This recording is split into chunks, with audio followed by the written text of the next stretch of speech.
저는 여러분에게 국어 단어 실력을 한번 테스트해 보려고 그래요. 제가 무슨 말을 하면 반대말이 뭔지 한번 맞춰보세요. 사랑의 반대는 뭘까요? 사랑의 반대. 이쪽 동네가 잘할 것 같아요. 젊은 분들이 많으니까. 세 글자, 무자로 시작돼요. 심자로 끝나요. 네, 무관심. 그렇죠. 사랑의 반대는 미움이 아니라 무관심이에요. 옆에 이웃집이 죽는지 사는지, 교회를 다니지 안 다니지, 밥을 먹었는지 안 먹었는지, 그 사람이 왜 우는지 좋아하는지 관심도 없는 세대. 네, 사랑의 반대는 무관심이었습니다.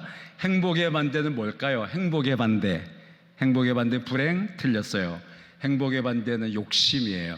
그래서 서양 속담이 이런 말이 있어요. 행복하려면 욕심의 양을 줄여라. 욕심만 줄여도 행복할 수 있다라는 거예요. 물론 단어적인 의미로는 행복의 반대는 불행일 수 있지만 그 진짜 뜻은 행복을 가로막는 것이 욕심이에요. 그래서 성경에도 주의 동생 야고보 사도가 뭐라 그랬어요? 욕심 잉태한 즉 죄를 낳고 죄가 장성한 즉 사망에 이른다고 말씀했어요. 사망에 이르게 하는 죄의 근본이 욕심이에요. 우리가 인간적 욕심, 세상적 욕심, 물질적 욕심, 명예나 이런 것들에 대한 욕심만 줄여도 굉장히 행복하게 살 수가 있어요. 어떻게 보면 저도 목사인데 죄송합니다. 목사가 강단에서 이렇게 말해서 많은 목사님들이 무슨 우리 교회 비전 그래갖고 뭐 몇만 명을 주옵소서, 뭐 울산 시민의 10분의 1을 주옵소서, 뭐 10,000명 교인, 뭐 1,000명 1,000개 목장, 뭐 100명 선교사 파송, 너무 그럴싸한 구호를 만들어내지만 과연 주님이 그것이 원하시는 걸까? 어쩌면 목사의 욕심이 비전이란 이름으로 포장된 구호는 아닌가, 이런 생각을 지울 수가 없습니다. 그래서 정말 우리는 교회 안에서도 이 잘못된 욕심들, 이런 것들을 제거하는 작업을 늘 부단히 해야 돼요. 또 세 번째 질문, 감사의 반대는 뭘까요? 감사의 반대. 그렇죠. 누가 여기 수준인 분이 계시네요. 당연함이에요. 당연하게 여기기 때문에 감사할 줄 몰라요. 요즘 아이들은, 젊은이들은 감사가 사라지는 시대예요. 어느 누군가 말하기에 마귀의 사전에는 감사가 없다, 이런 말을 했는데 전 되게 공감이 갔어요. 마귀는 감사를 뺏어갑니다. 감사할 줄 모릅니다. 좋은 걸 먹어도 감사할 줄 모르고, 좋은 선물을 받아도 감사할 줄 모르고. 네, 하루는 우리 교회 흔히 말하는 거지가 찾아왔어요. 저는 나사로라고 부르는데, 나사로가 왔고 좀 밥값 좀 달래. 그래서 제가 1,000원을 줬어요, 일부러. 그랬더니 그 1,000원을 받더니 팽개치면서 이거를 돈이라고 쓰냐고 그러더라고. 거지가. 요즘은 거지는 1,000원도 안 받는 시대가 되어버렸어요. 땅을 1m를 파보세요. 1,000원이 나오나. 우리는 요즘 애들은요, 절을 할 때 절값으로 10,000원 주면 죽어도 욕먹어요. 안 받아요. 요즘 애들은요. 최소한 50,000원을 줘야 되죠. 이상한 시대가 되어버렸어요. 낮에도 설명했지만 인도는 20만 원만 보내면 4인 가족 목사 한 가정이 한 달을 살아요. 인도뿐만 아니에요. 제가 네팔에 잠비아에 우리 교회 선교사를 보냈는데 거기는 하루 종일 24시간 경비를 쓰는데 우리 돈 10만 원이면 돼요. 24시간 내내 경비를 서주면서 10만 원 받고 살아요. 물론 우리의 관점으로 볼 때는 말도 안 되는 거지만 그들은 그거 갖고 살아요. 우리가 나가서 고기 한 번 먹으면 10만 원 대박 나가고, 친구들이 우 몰려가서 커피 몇 잔만 마시면 5만 원, 10만 원 나갑니다. 거기다 케이크 한두 개 곁들이면 그 돈을 보내면 그들이 한 달을 살 수가 있어요. 절대로 작은 돈이 아니에요. 저는 전 세계를 다니고 있습니다. 저는 현재까지 61개국을 다녔습니다. 우리 침례교 선교사들이 62개국에 760명이 나가 있어요. 그들을 다 돌아보고 위로하고 격려해드리는 게 제게 맡겨진, 본부가 맡겨진 임무와 사명이에요. 물론 임무와 사명만 주고 돈은 알아서 하라고. 그래서 당신이 알아도 후원 모금해갖고 다니라고. 그래서 제가 현재까지 61개국을 다녔는데요. 그런데 많은 가난한 나라, 매년 아프리카를 가고 매년 인도를 가고 있습니다. 매년 중국도 갔었는데 요즘은 시진핑 정부 때문에 못 돌아가고요. 다녀보면 너무 가난하지만 행복하게 목회하고 사역하는 목사님들, 현지의 지도자들을 만날 수가 있어요. 그런데 우리나라는 요즘 애들은 10,000원을 돈으로 생각하지 않아요. 최소한 5만 원을 줘야 감사합니다 소리가 겨우 나오고, 이상한 시대가 되어버렸어요. 당연히 여겨요. 맛있는 밥을 먹어도 감사히 잘 먹었으나 인사가 나오지 않고, 좋은 옷을 입어도 메이커짜리 아니면은 이거를 이 옷이라고 사줬냐고, 신발도 다 메이커짜리만 고르려고 그러고, 가방도 다 그런 것만 들려고 그러고. 우리가 언제 메이커짜리의 삶을 살았습니까? 당연히 여기지 마세요. 교회도 마찬가지입니다.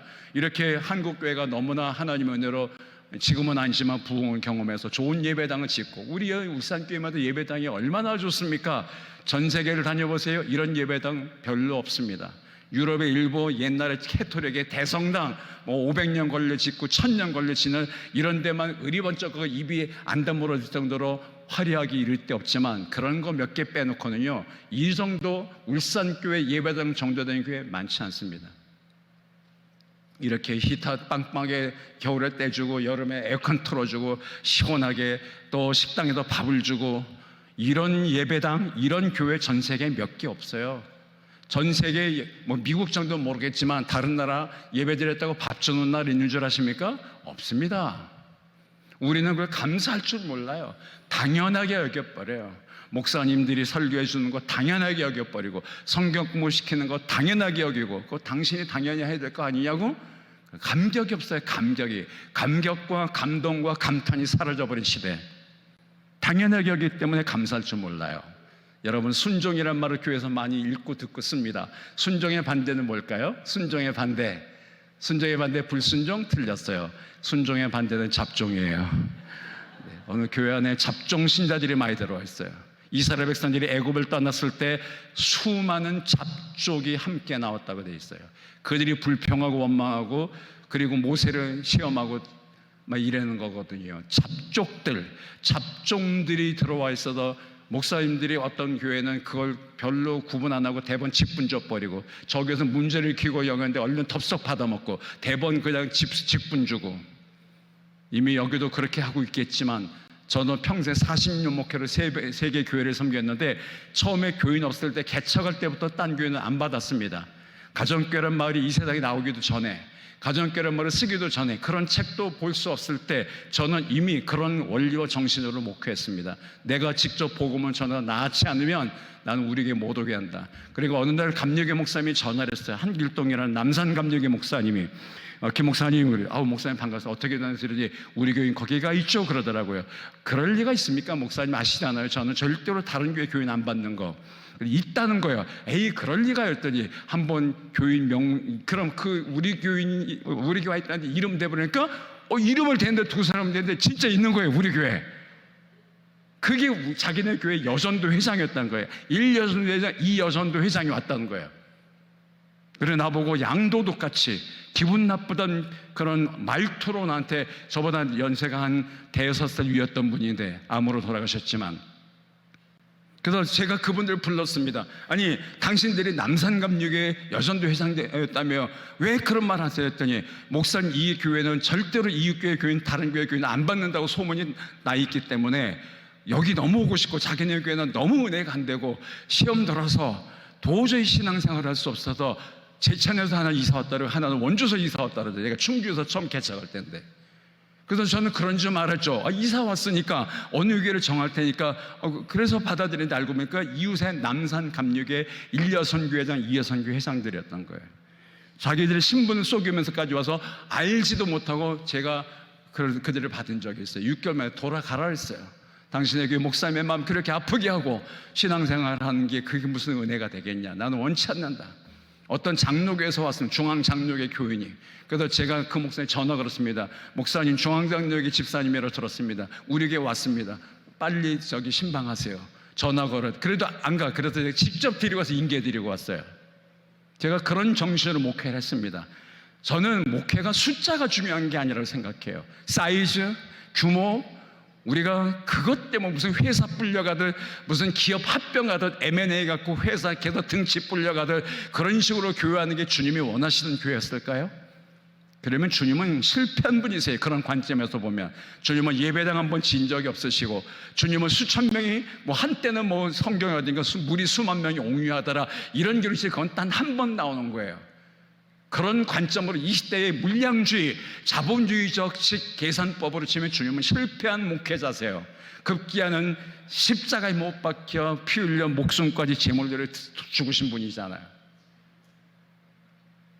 오늘 우리가 진짜 신앙생활이 뭔지, 주님이 기뻐하시는 교회가 뭔지를 고민해야 됩니다. 정말 너무 시대가 이상해지다 보니까 거기에 세속화의 영향 때문에 교회가 세상을 바꾸는 것이 아니라 세상이 교회를 바꾸어 버리고 있어요. 세속화의 물결이 교회를 지배해가고 넘실대고 교회가 떠내려가고 있어요. 오늘날 한국교회를 위협하는 가장 위험한 사상이 세속화면 세속화, 교회의 세속화, 신앙의 세속화, 목회의 세속화, 세상 경영 방식이 한국교회를 들어와갖고 무슨 대교회 목사님들은 무슨 CEO를 만나는 것 같아요. 만날 수도 없어요. 전화 걸면 비서실에 다 차단해요.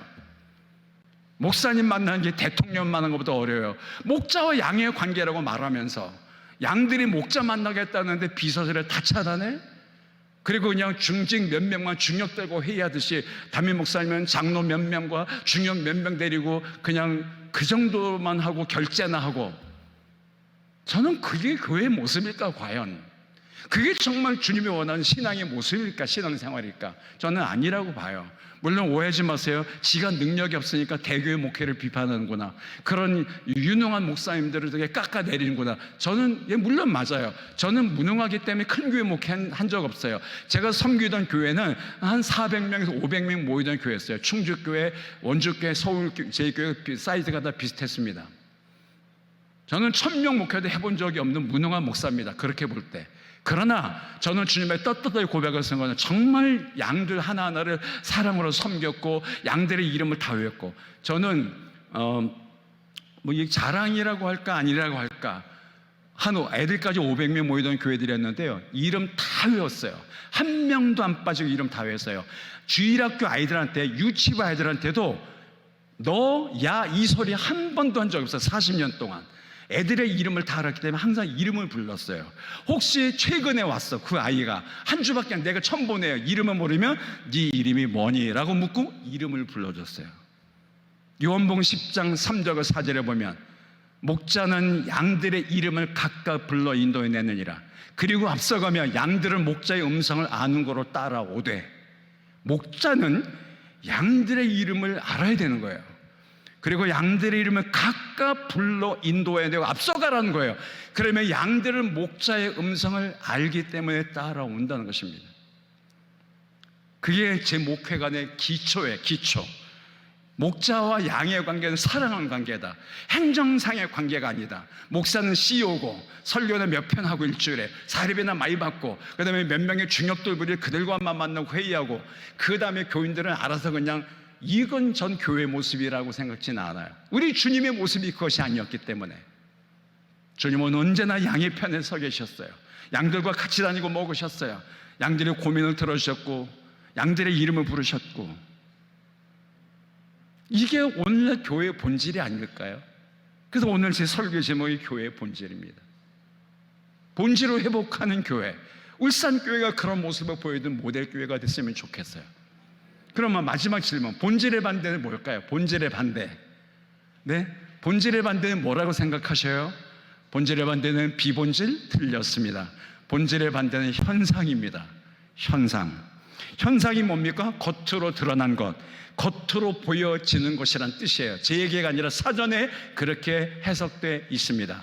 현상적인 것만 추구하는 거예요. 많은 목사님들이 겉으로 보이는 거, 화려함, 사이즈가 비세빛을 내서 교회 크게 예배당 짓고 끌어모으고 무슨 방법을 써서라도 이웃교회 교인이라도 다 불러 모아서라도 많이 앉히고 숫자 자랑하는 그런 비교 경쟁한 시대가 되어버렸어요. 그거는 교회의 본질이 아닙니다.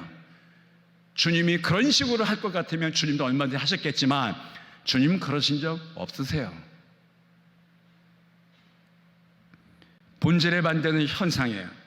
현상은 겉으로 드러나는데 차가 나는 거예요. 겉으로 보여지는 것만 신경 쓰게, 자기 과시. 그래서 막 과장도 해요. 왜? 그래야만 사람들이 뭐 뭔가 있는 것 같아 거기 가고 싶어하고, 그러면 또 땡겨지고 끌어가고. 그거는 주님이 원하시는 본질적인 목회, 본질적인 교회상, 본질적인 신앙의 모습과는 거리가 멀다고 믿어요. 그럼 본질은 뭐냐? 본질. 제가 오늘 설교 제목이 교회의 본질인데, 본질은 그것으로 서 있기 위하여 없어서는 안 되는 것. 다시 말할게요. 예를 들면 교회가 되기 위해서는 없어서는 안 될 요소, 그게 본질이에요. 교회가 교회다운 교회 되기 위해서 절대로 양보할 수 없는 진리, 신자가 신자답게 살기 위해서 절대로 포기해서는 안 될 신앙의 핵심, 그게 바로 본질이에요. 가정되기 위해서 절대로 물러서도 안 되는 것. 요즘 동성애가 뭐 이제 난리잖아요. 아직까지는 국회를 통과하지 않고 계류하고 있지만 언젠가 잘못하면 한국도 국회의원들이, 오늘 한국 그 국회의원 가운데 절반이 장로나 권사나 집사라 그래요. 그런데 주로 민주당 쪽 사람들은 다 동성애를 찬성하고 있어요. 얼마 전 퀴어 축제 종로에서 했잖아요. 서울시장이 오세훈 씨인데 오세훈 시장이 캐토릭 교인이에요. 그 다음에 서울시청앞 광장 불호를 내렸어요. 그러니까 퀴어 축제한 애들이 빨고벗은 몸뚱아리로 야한 팬티와 브라만 걸치고 남자들이 말해요. 막 서로 끌어안고 키스하면서 퍼레이드를 종로에서 벌였습니다. 동성애를 공공에 주장하고 있습니다. 그래서 요즘 아이들 교과서에는 성을 자기가 선택하는 쪽으로 막 가고 있어요. 너 자기의 남자인데도 너 남자 아니야, 이렇게 가르치는 시대가 되어버렸어요. 멕시코의 칸쿤에 민주식이라는 침략의 선교사가 있는데 저도 갔다 왔지만 거기는 올해부터 국정교과서에 성을 자기가 고르게 돼 있대요. 분명히 여자로 태어났는데 너 여자 아니라 가르친대요. 네가 성을 골라. 생식기는 여성인데 남성을 고르면 걔가 남자로 취급받고, 화장실에 이제 남자 칸 여자 칸이 없어졌어요. 샤워장도 남자 칸 여자 칸 다 없어졌어요. 그냥 같이 들어가 버려요. 이게 과연 하나님이 인정하시는 겁니까? 네? 교회는 이런 데 신경 써야 되는 거거든요. 그거 아니라고. 하나님은 분명히 창조할 때 남성과 여성, 남자와 여자 둘만 만들 때 중성이 어디 있습니까, 여러분? 우리가 교회가 목소리를 이런 데 높여야 되는 것 아닙니까? 본질은 뒤로 밀어놓고 비본질적인 거, 숫자 몇 명 모여 교회 예배당 새로 들었대 50억 들었대 100억 들었대, 그게 뭐가 그렇게 중요한 겁니까, 여러분? 네? 오늘 우린 자꾸만 현상적인 거, 드러난 거, 그걸 가지고 성공한 목사, 좋은 교회, 뭐 대단해. 대단히 뭡니까, 여러분? 대단이란 말 잘 써야 돼요. 대단하다가 뭐냐? 대가리가 단단하다는 뜻이라 그래요. 대단한 목사, 대단한 교회, 대단한 신자, 그거 너무 좋아하지 마세요. 우리는 이렇게 늘 자기에게 물어야 돼요. 하나님이 원하신 것이 뭔지를 알게 하여 주옵소서. 하나님의 눈으로 보게 하여 주옵소서. 주님의 심장으로 알게 하여 주옵소서. 주님이 기뻐하시는 교회가 되게 하여 주시옵소서. 성령보다 앞서지 말게 하여 주시고 말씀보다 앞서지 않는 교회가 되게 하여 주시옵소서. 본질을 잃지 않게 하여 주시옵소서. 그런데 우리는 본질은 다 뭉개버리고 비본질적인 현상, 드러난 것, 나타나는 것, 보이는 것, 이런 것들에 너무 지금 착안하고 있다 보니까 교회가 지금 이상한 데로 흘러가 버리고 있는 거예요. 한번 찾아볼까요? 본문을 펴놓고 고린도 후서 4장 16절 말씀을 보십니다. 고린도 교회에 보내진 편지 속에도 바울 사도는 이렇게 말씀을 하세요. 고린도 후서 4장 16절 말씀을 보실까요? 4장 16절 말씀, 18절을 봅니다. 18절. 자, 18절 같이 읽어요. 시작. 우리가 주목하는 것은 보이는 것이 아니요 보이지 않는 것이니 보이는 것은 잠깐이요 보이지 않는 것은 영원함이라. 우리가 뭘 주목한다고요? 우리가 주목한 건 보이는 게 아니래요. 보이는 것, 현상을 말해요. 드러난 것, 눈으로 보이는 것, 계산할 수 있는 것, 확인할 수 있는 것, 규모를 따질 수 있는 것. 우리가 주목하는 건 보이는 것이 아니라 보이지 않는 데 있다는 거예요. 보이지 않는 진실, 보이지 않는 진리와 가치. 하나님 나라는 분명히 실제지만 우리 눈에는 보이지 않아요. 그래서 사람들이 잘 못 믿는 것도 있어요. 보여달라 그래요. 그러면 믿겠다고. 우리가 보여줄 수 없어요. 우리가 우리 눈썹도 못 보는 존재인데, 네? 자기가 평생 달고 다니면 눈썹 보여요?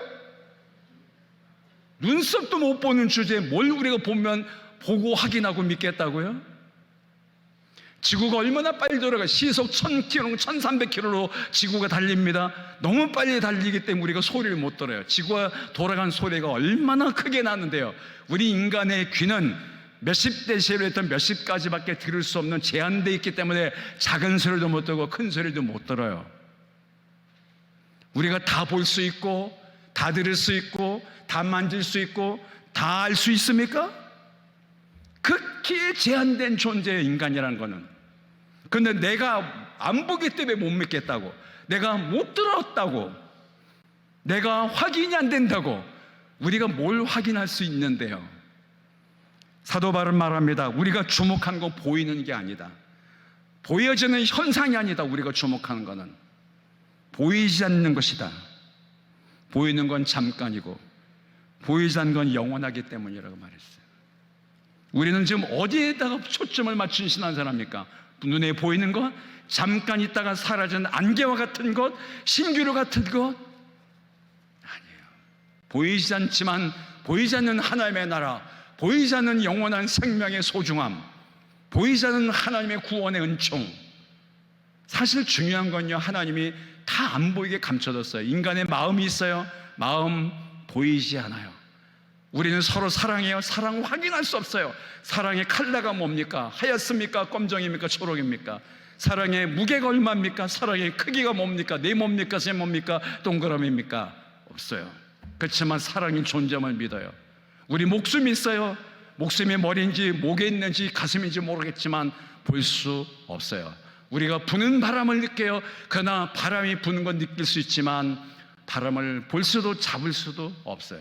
공기 우리가 늘 마시고 공기 안 마시면 10분 만에 다 죽을 수밖에 없지만 그 공기는 보이지 않습니다. 하나님은 중요한 가치는 다 보이지 않게 배치해 놓으셨어요. 천국도 마찬가지예요. 여러분들은 미국은 가보셨겠고 영국 정도 가보셨겠고 태국은 가보셨겠고 중국 정도 가보셨겠지만 제가 갔던 아프리카, 이집트 혹은 잠비아 혹은 세네갈 혹은 남아공 아니면 탄자니아 이런 데 가보셨나요? 안 가봤기 때문에 내가 못 봤다고 없나요? 그 나라가? 우리가 안 가봤지만 발길 닿아본 적 없지만 우리 있는 거 믿잖아요. 태국, 천국도 마찬가지입니다. 우리만 자꾸 이 인간들이 이상하게 눈에 보이는 것, 드러난 것, 숫자를 셀 수 있는 것, 규모를 확인할 수 있는 것, 돈이 얼마 드는데 따질 수 있는 것, 이런 데만 주목한다라는 거예요. 그러나 우리는 보이지 않는 것에 주목한다. 왜? 눈에 보이는 건 잠깐 지나간 것이고 보이지 않는 게 영원하기 때문이다 라고 바울 사도가 말한 것을 우리가 아멘하면 얼마나 좋을까요? 아멘입니다. 울산교회는 그런 교회라고 믿고 싶어요, 목사님. 그죠? 보이는 교회보다 보이지 않는데 더 깊은 관심을 갖고 그 보이지 않는 영혼 구원을 위해 몸부림치며 기도하고 한 영혼 구원하기 위해 남의 교인이 오기를 바라는 것이죠. 여러분 기도할 때 절대로 이런 기도하면 안 됩니다. 일꾼을 보내어 주옵소서. 물론 얼핏 들으면 이해할 수 있는 말이지만 일꾼을 보내달라고 하지 마시고 여러분 일꾼 되시고 그리고 전도해서 그 영혼을 말씀으로 훈련시켜서 그분이 일꾼 되도록 도와드려야 되는 겁니다. 딴 교회 장로, 권사, 집사가 와갖고 우리 교회 자리 채워주고 대부분 무슨 중직이 되고 그런 일꾼을 보내달라고요? 그런 사람을 모아놓고 교회가 부흥됐다고 착각하고 있습니까? 아니죠. 아까도 우리가 말씀 나눴죠. 요한복음 15장에서 너희가 스스로 열매를 맺으라 그랬지 열매를 따와라, 열매를 긁어와라, 열매를 갖고 와라 라고 말하지 않잖아요. 열매를 맺으라고 말했지 우리에게. 그런 열매를 많이 맺을 때 아버지께 영광이 되고 너희는 내 제자가 되리라고 말씀하셨잖아요. 마태복음 7장을 찾아볼까요? 마태복음 7장을 보시면 예수님께서 제자들이 이제 전도를 마치고 돌아왔어요. 돌아와갖고 주님에게 자랑스럽게 이렇게 고백을 합니다. 마태복음 7장 21절부터 23절 읽겠습니다. 시작. 나더러 주여 주여 하는 자마다 다 천국에 들어갈 것이 아니요 다만 하늘에 계신 내 아버지의 뜻대로 행하는 자라 들어가리라. 그날에 많은 사람이 나더러 이르되 주여 주여 우리가 주의 이름으로 선지자 노릇하며 주의 이름으로 귀신을 쫓아내며 주의 이름으로 많은 권능을 행하지 아니하였나이까 하리니 그때 내가 그들에게 밝히 말하되 내가 너희를 도무지 알지 못하니 불법을 행하는 자들아 내게서 떠나가라 하리라. 22절에 전도하러 나갔던 제자들이 돌아와 이렇게 고백합니다. 많은 사람이 나더러 이르되 주여 주여 우리가 주의 이름으로 선지자 노릇하며 요즘에는 목사 노릇하며 주의 이름으로 귀신도 쫓아냈고 주의 이름으로 많은 권능을 행했습니다.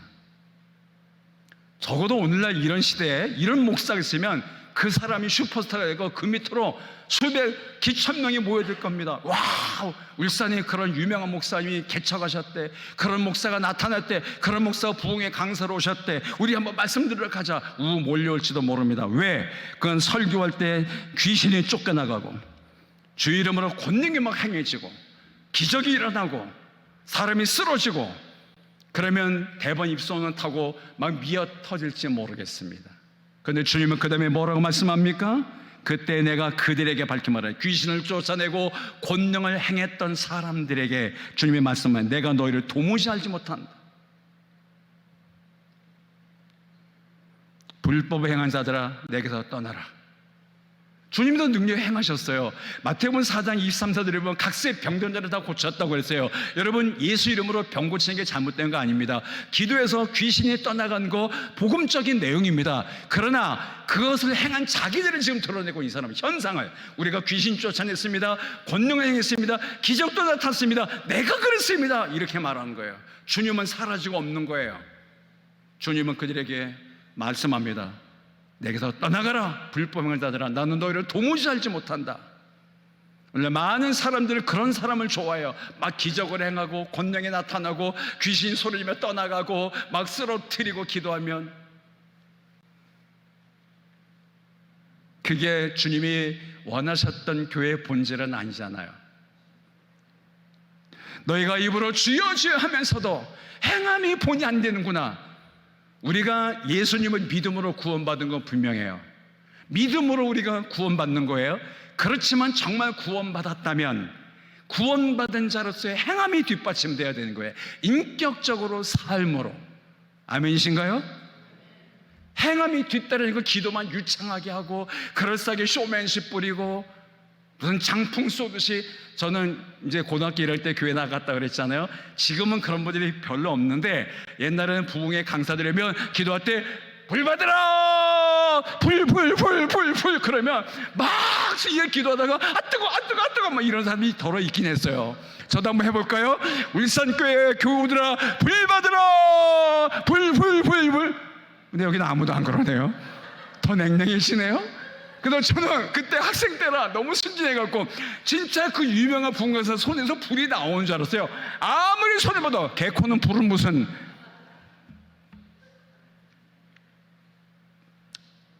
막 앉아라 벙벙 떠 진동의 은사가 왔다나?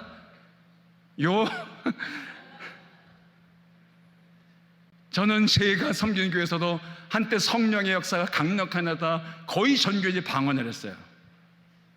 방언으로 막 찬양하고 방설을 쓰는 사람도 생기고 자기들끼리 방언으로 막 대화하고 그랬는데 어쨌단 말이에요. 제가 볼 때 삶이 안 변해. 그대로예요. 담배 여전히 못 끊고 있고 술 여전히 퍼마시고 있고 여전히 노름으로 돈 탕진하고 있고 어쩌다 집사까지 됐는데 여전히 남한테 덕을 못 끼치고 자기 동네 마트에는 외상값 까놓고 갚지도 않고. 그게 무슨 성령 받은 사람의 모습입니까?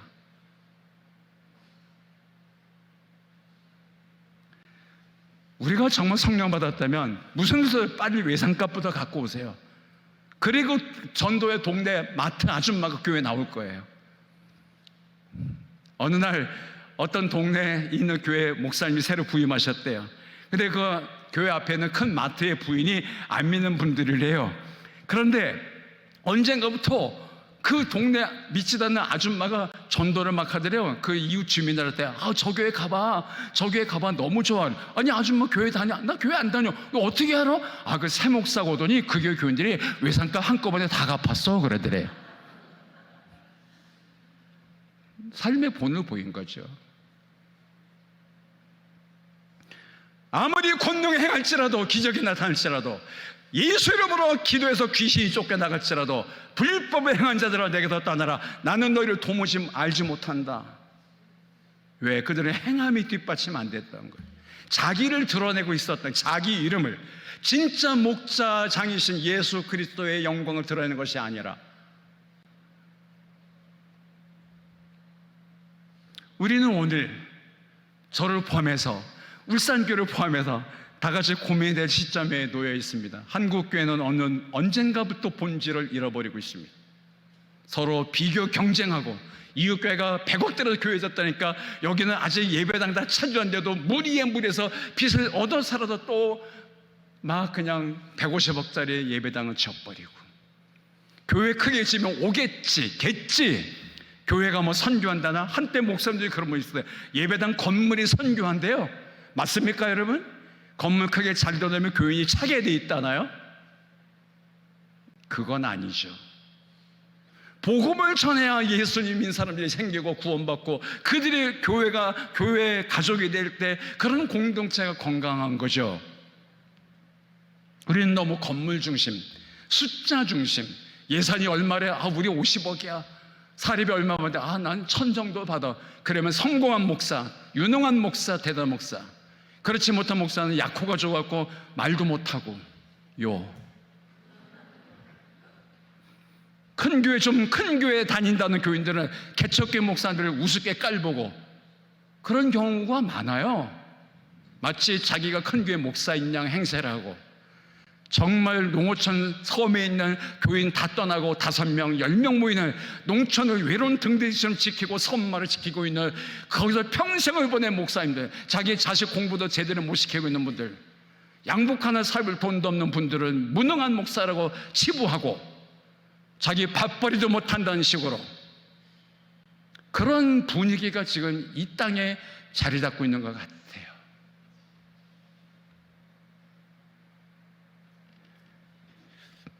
세상 모든 것에는 다 본분이라는 게 있습니다. 본분.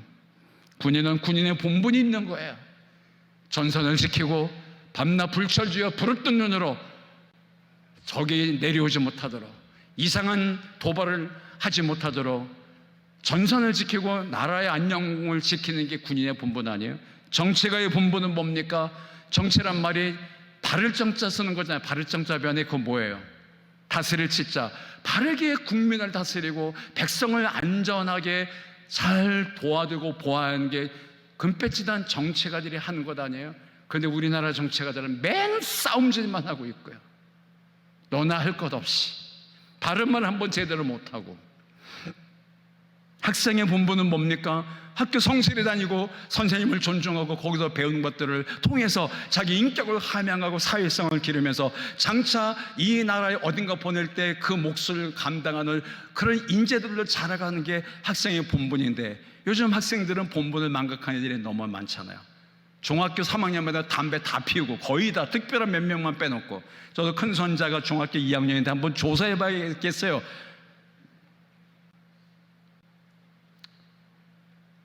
주부의 본분이 있는 것이고요. 각자에게 주어진 사명이 다 있는 거예요. 학교의 사명은 뭡니까? 아이들을 잘 가르치고 그들을 잘 자라도록 지도하는 것이 학교의 사명이고, 병원의 사명은 요즘 병원이 의료 대란 때문에 문제가 심각하지만 환자를 고쳐주고 병을 고쳐주고 건강 회복하도록 돕는 게 병원이 할 일이고, 식당의 사명은 배고픈 사람일 때 밥을 지어내는 것이고요. 그러면요, 마지막 묻고 싶어요. 교회의 사명은 뭡니까? 교회의 본분과 사명은 뭡니까? 왜 이 땅에 주님의 교회를 세우셨습니까? 오늘 본문이 마태복음 16장인데요 13절을 다시 보실래요? 13절 말씀을 보시면 예수님이 어디를 가셨습니까? 16장 13절 한 번 더 읽습니다. 시작. 예수께서 빌립보 가이사랴 지방에 이르러 제자들에게 물을 때 사람들이 인자를 누구라 하느냐. 어디로 가셨다고요? 빌립보 가이사랴 지방. 제가 여기를 9번을 가봤어요. 제가 성주순례를 9번을 인솔했거든요. 원래 5월달에, 이번 5월달에 10차 성주순례 인솔하려고 사람도 다 모아놓고 있었는데요. 아마 그만 하마스와 이스라엘 전쟁이 계속된 바람에 못 갔습니다. 내년 4월로 옮겼습니다. 그래서 그때는 전쟁 끝나겠지 하고요. 제가 가이사랴 빌립보에 9번 갔기 때문에 눈 감고도 그 일대의 광경을 그려낼 수 있고 지도를 그릴 수 있어요. 이 빌립보 가이사랴 지방 이스라엘에서 제일 북쪽에 있는 도시 이름이에요. 제일 북쪽에 있어요.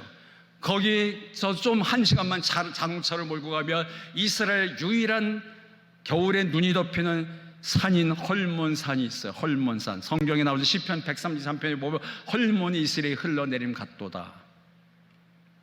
그 헐몬산에 눈이 녹아요. 그 눈 녹음물이 계곡을 통해서 흘러드는 도시가 가이사랴 빌립보예요. 그래서 강우량에 적어서 늘 살기 힘든 나라인 이스라엘 땅에 거의 1년 내내 우리나라보다 더 풍부한 물이 흘러내려서 수목이 울창한 도시가 가이사랴 빌립보예요.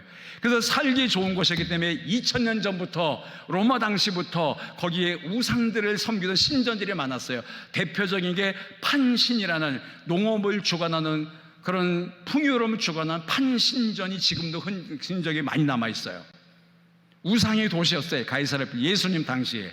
그래서 주님이 일본어 제자들을 이 가이사랴 빌립보까지 북쪽까지 끌고 가셔서 거기서 질문을 2가지를 중요하게 하십니다. 너희가 저 시당에 나가서 사람들에게 여론조사를 해와라. 사람들이 인자를 나를 누구라고 하더냐. 어떤 이는 침례요한, 어떤 이는 엘리야나 예레미야나 그 밖에 다른 선지자 중에 하나라고 합니다. 그러니까 주님이 원하시는 대답이 나오지 않았어요. 그래서 2번째 주님이 제자들에게 묻습니다. 그러면 너희는 나를 누구라 하느냐? 가장 중요한 질문을 던지세요. 오늘 이 자리에 김영주 목사가 아니라 우리 주님께서 와 계시다면 여러분에게 똑같이 질문하실지 몰라요. 여기가 영적인 가이사랴 빌립보로 생각하고 울산교회 성도들이요, 여러분은 나를 누구라고 하시오? 누구라고 믿고 있어? 누구라고 생각하시오? 라고 질문하셨을 거예요. 주님이 제자들에게 묻습니다. 너희는 나를 누구라 하느냐? 여러분 대답해 보세요. 주님이 이 자리에서 여러분 한 분 한 분에게 물었다고 생각하시고 대답해 보세요. 여러분이 생각하는 예수님은 어떤 분이세요? 여러분이 대답하시는 주님은 누구세요?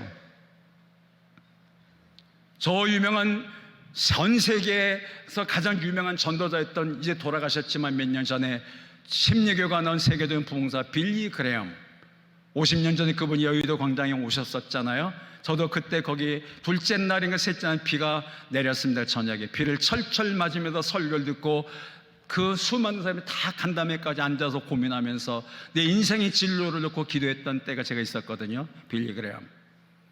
그 빌리 그레엄 목사님이 90세 됐을 때 워낙 유명한 분이었으니까 많은 분들이 모여서 축하해 줄 때 기자가 이렇게 물었답니다. 90세 된 빌리 그레엄 목사님에게, 목사님은 훗날 사람들이 어떻게 어떤 분을 기억해 주기를 바라세요? 그랬더니 빌리 그레엄 목사님이 나는 유명한 목사로도 기억되기 원치 않고 유명한 봉사와 설교자로도 기억되지 않습니다. 나는 모든 사람에게 기쁨을 주었던 사람으로 기억되고 싶습니다. 전혀 뜻밖의 대답이 나왔어요. 여러분은 언젠가 세상 떠나실 거 아니에요. 히브리서 9장 27절에 한 번 죽는 건 사람에게 정해진 이치요, 그 다음에 심판이 있다고 말씀하신 것처럼 저도 언젠가 곧 죽겠죠. 여기 요단강 반들이 제법 되시는 것 같아요. 요단강이 저마치 보이죠? 그 강 건너갈 때가 얼마 남지 않은 분들도 계세요. 여러분 훗날 이 교회 인생의 후배들과 신앙의 후배들이 여러분 어떤 분을 기억해 주기를 바라세요? 그 집사님은 기도 많이 했던 기도의 어머니 같은 권사님이었다고, 그 장로님은 말없이 봉사의 모델이었던 봉사표 대장이셨다고. 그분은 우리에게 천사표 집사님이었어요. 어떤 분을 기억되게 원하세요? 그분은 일평생 감사만 하던 분이었어요. 그분은 우리 교회 전도왕이었어요. 그분을 통해서 저는 순종이 뭔지를 배웠어요. 한 영혼 사랑하는 법을 그 목자 목녀님을 통해 배우게 됐어요. 어떻게 기억되기 원하세요? 주님도 궁금했던가 봐요. 사람들이 나를 누구라고 하더냐? 그러면 너희는 나를 누구라느냐? 그때 그 질문을 받고 성질 급했던 열심히 했던 시몬 베드로가 대답합니다. 주는 그리스도시요. 그리스도란 말은 직역하면 기름 부음을 받은 자라는 뜻이지만 우리식으로 의역하면 주님은 구세주시요, 살아계신 하나님의 아들입니다. 주님은 구세주시요 살아계신 하나님의 아들입니다 이렇게 대답하니까 주님이 쇼크를 먹으셨어요. 왜? 너무나 아름다운 완벽한 고백이 나왔기 때문입니다. 베드로 입에서 그런 너무 아름다운 고백이 나올 줄 모르셨을 거예요. 신학자들의 말에 의하면 사복음서 전체에 나온 신앙 고백 가운데 가장 짧으면서도 가장 완벽하면서 가장 아름다운 신앙 고백이 이 베드로가 가이사랴 빌립보에 한 고백이래요. 주는 그리스도시요 살아계신 하나님의 아들입니다. 한번 저를 따라서 해보실까요? 주는 그리스도시요 살아계신 하나님의 아들입니다. 아멘. 주님은 구세주시요 살아계신 하나님의 아들입니다. 이 아름다운 신앙 고백이 담긴 이 베드로의 말을 듣고 주님이 그를 칭찬합니다. 바요나, 바란 말은 영어의 산, 아들이라는 뜻이에요. 요나는 베드로의 아버지 이름이에요. 히브리어는 요나, 그리고 신약의 헬라어로는 요한, 요나와 요한은 같은 뜻이에요. 바요나 시모나, 요나의 사이몬, 시모나, 내가 복이 있구나. 이것을 너에게 알게 한 분은 네 혈육이 아니라 하늘에 계신 내 아버지시다. 그러면서 오늘 제가 설교하고자 하는 결론이자 오늘 본문의 핵심이 들어있는 18절을 말씀을 하세요. 자, 18절 말씀 다시 한번 읽어요. 시작. 또 내가 내게 이르노니 너는 베드로라. 내가 이 반석 위에 내 교회를 세우니 음부의 권세가 이기지 못하리라. 아멘. 이때 바로 흔히 우리가 부르는 별명이 본명처럼 주어진 거예요. 베드로라. 정확한 헬라어는 페트로스, 영어로 하면 피로. 내가 내게 이르노니 너는 본명은 게파요 히브리어로, 혹은 시몬 사이몬이지만 이제부터 내 이름을 베드로 페트로스라 하라. 이때 주어진 이름이에요 이게요. 그 다음에 우리는 그 별명을 본명처럼 사용했죠. 베드로. 그래서 베드로 전서, 베드로 후서란 이름도 붙이게 되잖아요. 이 반석은 페트라예요 헬라어로. 베드로는 페트로스. 페트로스는 바위는 바인데 움직일 수 있는, 흔들 수 있는 바위를 말할 때 페트로스라고 해요. 페트라 반석은 바위인데 움직일 수 없는, 저 계곡에 가면 딸딸하게 펼쳐져 있는 물이 찰랑찰랑 흐르는 수묵율창한 곳에 자리한 넓은 바위 있잖아요. 그 바위는 아무도 못 움직여요. 그거를 말할 때 페트라. 이 반석은 고린도서 10장 4절에 보면 예수 그리스도라고 말하고 있어요. 이 반석은 곧 예수 그리스도시니, 예수 그리스도 위에 아름다운 신앙 고백한 베드로야, 너 그 고백 위에 내 교회를 세우겠다. 여기 보면 주님이 교회를 세우겠다고 말씀을 하세요. 성경 전체를 읽어볼 때 예수님이 뭔가를 세우겠다고 말씀한 것은 여기밖에 없어요. 근데 주님은 병원을 세우겠다, 미션스쿨을 세우겠다, 사회사업단체를 세우겠다, 엔지오를 세우겠다, 혹은 파라처치 선교단체를 세우겠다라고 말씀하지 않으셨어요. 주님은 딱 하나만 말씀을 하세요. 내 교회를 세우겠다. 내 교회. 그냥 교회가 아니라 내 교회. 모든 교회는 이단 빼놓고는 다 주님의 교회예요. 모든 교회의 머리와 주인은 예수 그리스도 한 분이세요. 아멘. 내가 개척했다고, 땅을 내놨다고, 건축은 제매에 바쳤다고 교회가 내거 절대로 아닙니다. 전라도 정읍, 지금은 정주시가 되어 있는 거기에 가다 보면 경부고속도로를 타고 호남선 고도로를 타고 내려가다 보면 웅장한 성처럼, 쌍탑이 성처럼 그런 서 있는 흰색 건물 예배당이 한눈에 딱 들어요. 엄청 커갖고요. 성광장로교회입니다. 그 마을이 지금은 이제 거기가 주변에 고속도로 뚫리고 그 다음에 엄청 큰 예배당을 졌기 때문에 한눈에 볼 수 있지만, 그 마을에서 제일 부자가 있었어요. 양아무개 장로님. 그런데 그 교회는 목사들이 1년, 2년도 못 버티고 쫓겨가는 거예요. 어떤 목사님은 6개월만 쫓겨가고 어떤 목사님은 3개월만에 보따리에서 가셨대요. 그래서 장로교회는 소문난 교회예요. 목사 쫓아내기로 유명한 교회. 그래서 아무도 안 가려고 그러는데 그 목사를 공석을 있는 그 교회에 한 젊은 그런 어떤 목사님이 지원을 합니다. 신학교 은사도 말렸고 너 거기 가지마, 네 강직한 성품에 거기서 너는 한 달도 못 견디고 쫓겨날 거야. 친구들도 다 말렸대요. 워낙 소문난 교회니까 장로교단에. 이 목사님이 가셨어요. 가는데 이제 새 목사가 온다니까 소문 듣고 막 교인들이 모이지 않겠어요. 사찰 집사님도 나오고. 그런데 짐을 풀기 전에 예배당부터 들어가 기도하려고 딱 들어가다 보니까 어느 교회나 예배당 문 옆에 흔히 무슨 돌이 있습니까? 무슨 돌? 머릿돌 있잖아요.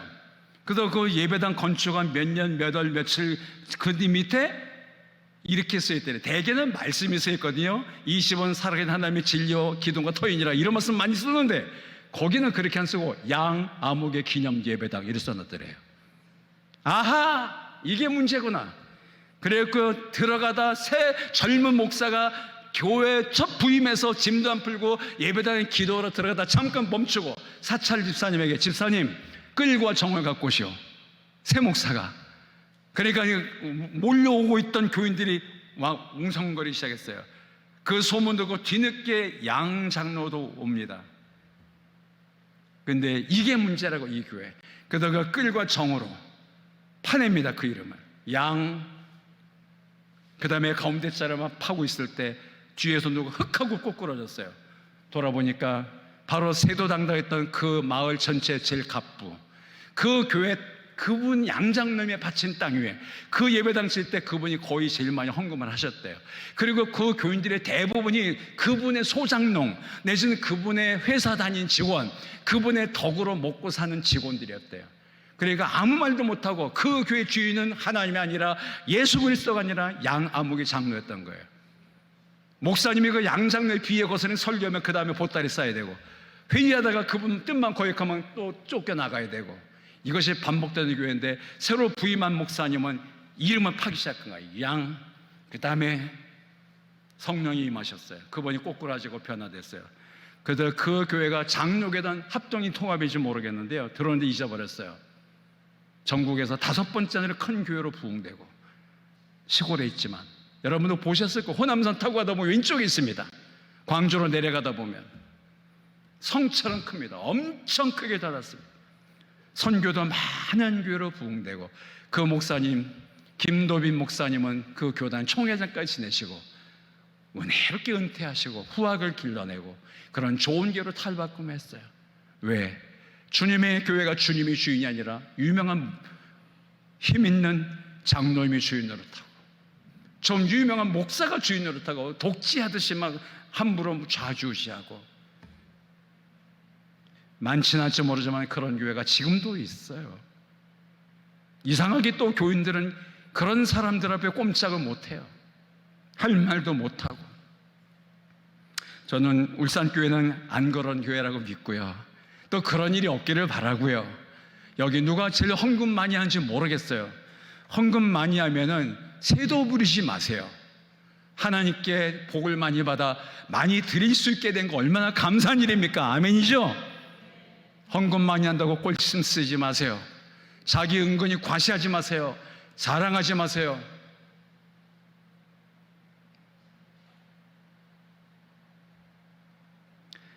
누군가 말하기를 고린도후서 13장 13절에 이렇게 돼 있잖아요. 그런즉 믿음과 소망 사랑 이 세 가지는 영원할 것이되 그 중에 제일은 사랑이라. 여기 써 있잖아요. 근데 어떤 분이 이렇게 말했대요. 그런즉 믿음과 사랑과 믿음과 소망과 사랑과 돈, 이 네 가지는 항상 있을 것인데 그 중에 제일은 돈이니라. 웃자고 한 소리 같아요. 누군가 말하기를. 주님이 원하시던 교회는 그런 예배당이 아니었어요. 내 교회를 갈 때 그 원문이 에클레시아라는 단어거든요. 에클레시아.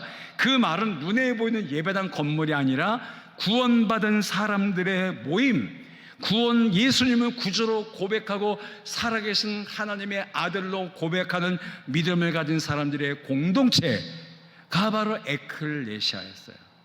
주님은 그런 교회를 세우겠다 말씀한 거지 건물을 세우겠다라고 말씀하지 않으셨어요. 만약 주님이 오늘날 많은 목회자들처럼 많은 교회들처럼 그냥 멋들어지게 지어진 막 500억짜리 300억, 서울에는 300억 500억 드는 교회들 많으니까요, 그런 교회를 짓고 싶었으면 주님이 한 번만 마음 먹고 우리 건축 헌금합시다, 우리 예배당 집시다 그러면 세계에서 제일 큰 교회도 짓지 않으셨겠어요? 주님이 죽은 자를 막 살리고 각세 병들을 고치는 능력을 행하시던 분이었는데 주님은 건물에 관심이 없으셨어요. 제가 필리핀을 몇 번 집회를, 올해마다 3번가 집회라고 했는데요, 필리핀을 여행하다 보면 정말 좋은 장소에 눈에 띄는 아름다운 예배당을 어디 가나 만날 수 있어요. 그 예배당은 캐토릭 이단이에요. 필리핀은 캐토릭 국가잖아요. 그 캐토릭 이단인데 캐톨릭 이단이 있어요. 이글레시아니 그리스도라는 교단이에요. 이글레시아니 그리스도. 예배당이 너무 이뻐요. 엄청 이쁘게 졌어요. 고급스러운 재료로 정말 설계도 잘했어요. 그런데 왜 그들은 그렇게 예배당을 이쁘게 짓냐? 그들의 교리 가운데 이런 교리가 있대요. 여러분들 찾아보면 다 나와요, 인터넷에요. 이글레시아니 그리스도. 필리핀 중심으로 1000만 명 있어요, 교인들이요. 그들이 몇 년 전에 5만 명이 한꺼번에 들어갈 수 있는 예배당을 졌어요. 전 세계에서 제일 큰 예배당일 거예요. 5만 명이 한꺼번에 들어갈 수 있는 예배당. 우리나라의 제일 큰 건 성락침례교회 2만 명, 그 다음에 연세종합교 윤석동교회 12,000석, 여의도 순복음교회 본당이 7,100석이에요. 5만 명이 들어간다니까 어마어마하잖아요. 그게 이단이에요. 근데 그들의 교리 가운데 뭐가 있는가 하면 예배당이 들림받아 천국에 간다. 맞습니까? 틀립니까? 무슨 말인지 못 알아듣신 것 같아요. 그래서 한 번 더 천천히 말할게요. 예배당 건물이 들림받아 천국에 올라간다 라고 믿고 가르친대요. 맞습니까? 틀립니까? 틀리죠. 그래서 그들은 그렇게 믿고 가르치기 때문에 빚에 빚을 내서라도 이쁘게 크게 예배당을 짓는 거예요. 여러분, 구원받아 영원히 천국 가는 거지 예배당 건물이 천국 갑니까? 한국 교회가 언젠가부터 80년대 부흥을 경험하면서 그때 한국의 최고 정점을 찍었어요. 부흥의 연설이 뭐라 너도 나도 다 예배당 크게 짓는데 빚을 내서라도 아까 말한 대로 어느 목사님을 예배당이 선교한다고, 예배당 크게 잘 되려면 교인들이 몰려온다 그래갖고 무리해서라도 막 지금 있는 예배당 1000석 있는데 충분한데 2부로 들이면 2000명 모일 텐데 막 그냥 몇 배로 그냥 때려 짓고 막 빚을 많이 져갖고 교인들 시험 들게 하고, 왜 빚을 많이 졌으니까 건축은 강조해야 되고, 그러면 늘 헌금 얘기 많이 해야 되고, 왜? 눈에 보이는 게 현상에 너무 매였기 때문에. 정말 본질적인 영혼 구원, 진정한 교회상, 정말 주님이 원하시는 교회 모습에서 벗어난 그런 것들이 강조되면서 한국 교회가 약화되기 시작해 갑니다. 오해는 하지 마십시오. 이렇게 아름다운 예배당이 필요 없다는 거 아니에요. 필요하면 지어야죠. 저도 예배당 건축 2번 했어요.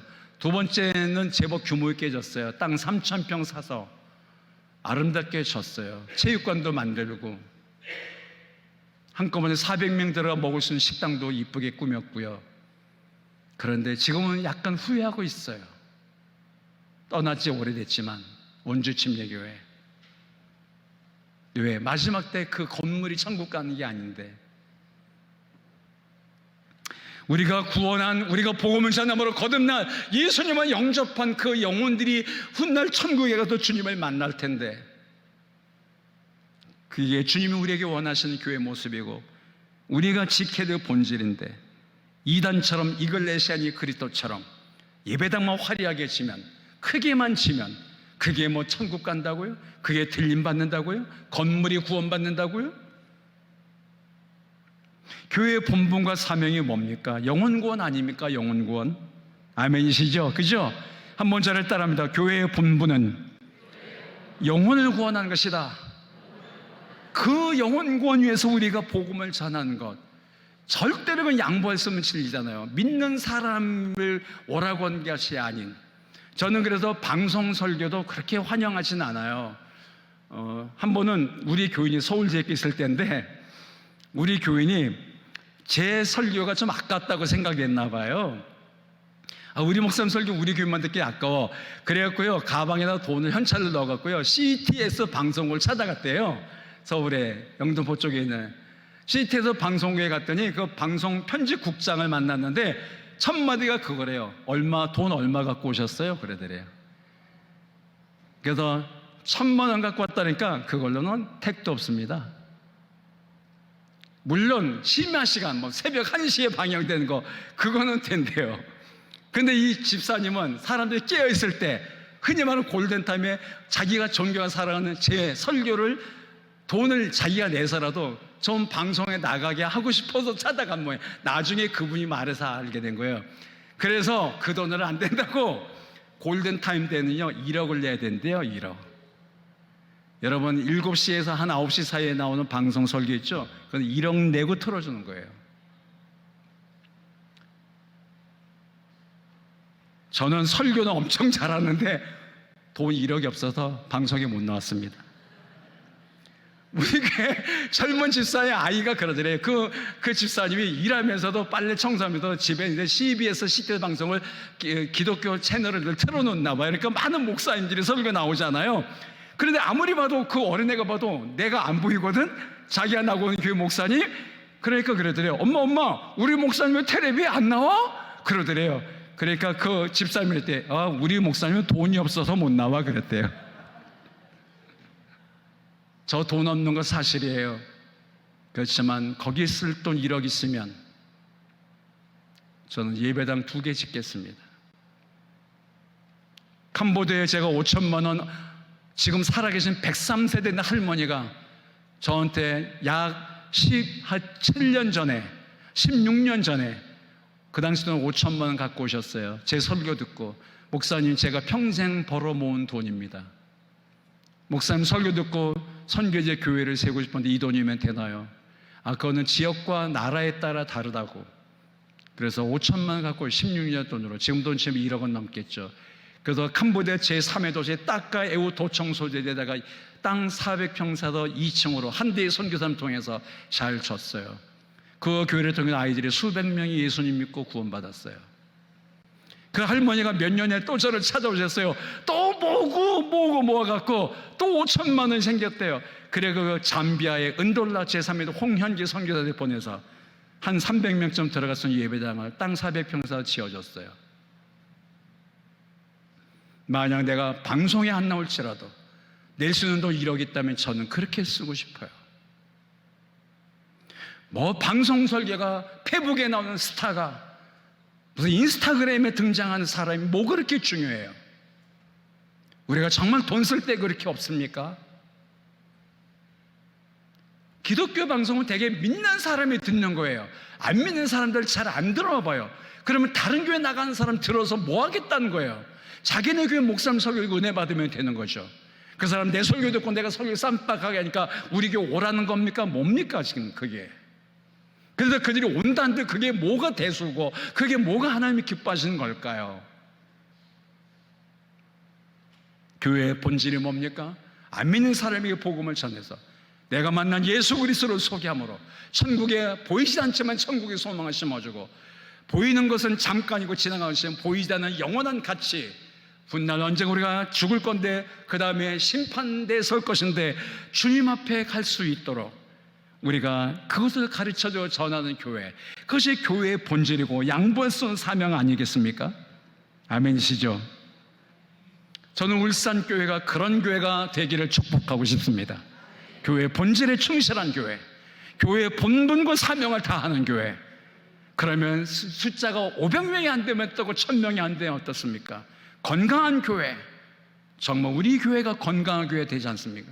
주님이 원하시는 교회, 주님을 기쁘게 해드리는 교회, 주님의 마음에 흡족한 교회. 그래서 비록 남들이 볼 때 현상적으로는 대단하지 않지만, 여기 뭐 확 달라지거나 갑자기 수천 명이 모여들거나 이런 건 없지만, 뭐 죽었다 깨나도 우리 김 목사님은 그럴 분은 못 될 것 같아요. 그릇이 시험 들지 마세요 목사님. 그렇지만 여기 맡겨진 양떼를 하나하나를 이름을 부르며 기도하고, 정말 그들을 어미의 심정으로 아버지의 마음으로 품어주고, 예수 그리스도가 그 당시에 사람들에게 하셨던 것처럼 십자가를 대신 지는 희생과 헌신으로 돌볼 수 있다면, 그래서 그 양들의 이름을 각각 불러있는 데 앞서갈 때 양들이 목자의 음성 아는 고로 따라오게 할 수만 있다면, 그게 바로 진짜 성공적인 교회고 성공적인 목회고, 그것이 정말 담고 싶은 교회상 아닌가요 여러분? 저는 이런 교회가 많아지길 바라요. 울산에도, 한국 땅에도, 전 세계 곳곳에. 어느 교회가 예배당을 잘 졌대요. 그리고 마지막이 뭔가면, 마지막 큰 길가에 오간 사람이 잘 볼 수 있도록 간판을 크게 세우는 거예요. 이걸 놓고 중직들이 회의를 했대요. 그랬더니 기도 많이 한 분이 이렇게 주장했답니다. 목사님, 간판을 세울 때 예수님의 십자가의 보혈을 상징한 빨간색 바탕에 암흑의 교회라고 씁시다. 주님의 보혈을 상징해야죠. 그러니까 성경 좀 많이 읽는다는 어떤 집사님이 아닙니다. 교회는 양들이 모이는 초당이니까 푸른 초당을 상징하는 초록색 바탕에 교회 글씨를 씁시다. 서로 팽팽하게 머리대고 맞서고 싸웠어요. 양보 안 하고. 보혈을 상징하는 빨간색, 푸른 초당을 상징하는 초록색. 그리고 결국 서로 양보 안 하고 싸우다가 교회가 갈라졌대요. 아니, 교회 간판이 바탕이 검은색이면 어떻고 흰색이면 어떻고 밤색이면 어떻습니까? 빨간색, 초록색이 그렇게 중요한 겁니까? 교회의 본질이 뭡니까 지금? 우리는 아무것도 아닌 사소한 것에 목숨을 걸고 피 이기고 있고 한 영혼을 구원하게 어떻게 우리가 전도할 수 있을까? 이런 데 밤을 새워야 되는데 건강한 교회를 어떻게 만들 수 있습니까? 믿는 우리가 어떤 본을 보면 좋을까요? 이런 것을 고민하며 기도해야 하고 밤을 세운다면 얼마나 바람직할 노릇이에요. 간판 바탕이 빨간색이라고 파란색이라고 서로 양보 안 하고 피 터지게 싸우다가 교회가 갈라져야 되는 겁니까 여러분? 지금부터 104년 전 1917년도에 제정 러시아 말기에 러시아가 공산주의가 되기 전에 1917년에 볼셰비키 혁명이 일어나요. 그래서 러시아가 뒤집어지고 공산주의가 되는 거거든요. 공산국가가 되는 거예요. 그때 러시아는 종교가 국교가 러시아 정교회입니다. 러시아 정교회 신부들이 모여서 신부가 사제들이 예배 집사한테 입을 색깔을 뭘로 할까? 보혈을 상징 붉은색을 넣자, 아니다 황금빛을 넣자, 이런 거 색깔을 갖고 밤을 세웁니다. 사제들이 우리가 축도할 때 두 손 다 들자, 아니다 오른손이 축복의 상징이니까 오른손만 들어야 됩니다. 우리가 손 들 때 주먹을 쓸 건가 손가락을 펼 건가, 세 개의 성부 성자 성녀들 세 손가락을 펴시다. 이걸 그 밤을 세웠대요. 심지어는요 기록에 의하면 바늘 끝에 천사가 몇 명 올라설까? 50명 100명, 아니 천사는 눈에 보이다 영적 존재인데 그게 뭐 그렇게 중요하다고 밤을 새며 피 터지게 종교 논쟁을 벌이고, 그때 지하실 밀실 어디선가 볼셰비키와 함께 동지들 6명이 공산주의 이론을 서로 나누면서 공산당 혁명을 일으키고 1917년도에 성공합니다. 이른바 볼셰비키 혁명. 종교가 썩을 때, 사제들이 타락했던 때 공산주의가 나타난 거거든요. 오늘도 마찬가지 아니겠어요? 저는 이제 말씀 다 드렸습니다. 사랑하는 우리 울산교회 교우 여러분, 저는 너무 다행이라고 생각합니다. 만약 우리 교회가 이런 교회가 아니라면 제가 어쩌면 여기 집회 안 할지 몰라요. 이런 설교도 준비 안 하고 왔을지도 몰라요. 왜? 여러분들이 안 받아들일 테니까, 저도 힘들 테니까. 그러나 여러분들이 이미 건강한 교회를 만들고 있고 정말 겸손하고 신실한 목사님이 아름답게 사역을 해오셨으며 저와 아마 비슷한 말씀을 많이 강조하고 가르쳤을 것 같아요. 그렇기 때문에 여러분에게 저는 이렇게 맘 놓고 설교할 수 있는 것 같아요. 다시 부탁하고 싶습니다. 사랑하는 동역자여 형제 자매들의 공동체인 울산교회 교우 여러분, 75년 전 이 땅에 우리 교회가 태어났습니다. 75년 또 하나님 은혜 가운데 자라왔습니다. 주님이 언제 오실지 우리는 알 수는 없습니다.